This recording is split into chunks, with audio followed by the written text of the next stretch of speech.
मी शेतकरी पुत्र आहे आणि शेतकऱ्याच्या पाठीमागे उभं राहण्याच्या दृष्टिकोनातून सरकारमधनं राज्याचे मुख्यमंत्री आणि दोन्ही उपमुख्यमंत्र्यांनी मला संपूर्ण महाराष्ट्रामध्ये हे आढावा घेण्यासाठी प्रामुख्याने मराठवाडा असेल, विदर्भ असेल या ठिकाणचे आढावे घेण्यासाठी मला पाठवलेलं आहे। आज प्रत्यक्ष नांदेड जिल्ह्यामध्ये आल्यानंतर शेतामध्ये गेल्यानंतर आज जी पिकाची परिस्थिती बघितलेली आहे तर 100% उत्पन्न आज शेतकऱ्याचं बुडलेलं आहे। त्या दृष्टिकोनातून मदत पुनर्वसन विभागाकडनं आपल्याला काय मदत करता येऊ शकते, त्याच्यासाठी लागणारे पंचनामे किती असतील,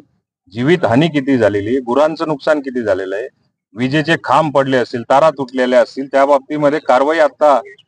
ऊर्जा विभागाकडनं काय चाललेली आहे, प्रामुख्याने ह्या गोष्टीने अति तातडीच्या ज्या करायच्या आहेत त्या आज केलेल्या आहेत। नांदेड जिल्ह्यामधला जो मी काय आता अहवाल घेतला, जवळपास 4.5 लाख हेक्टर पर्यंत जमिनीचं नुकसान झालेल्याचं मला आतापर्यंत निदर्शनास आलेलं आहे। आता हे सर्व पंचनामे 4.5 लाख हेक्टर होतात किंवा कमी होतात किंवा जास्त होतात, हे अंतिम पंचनामे त्यांचे एकदा माझ्याकडे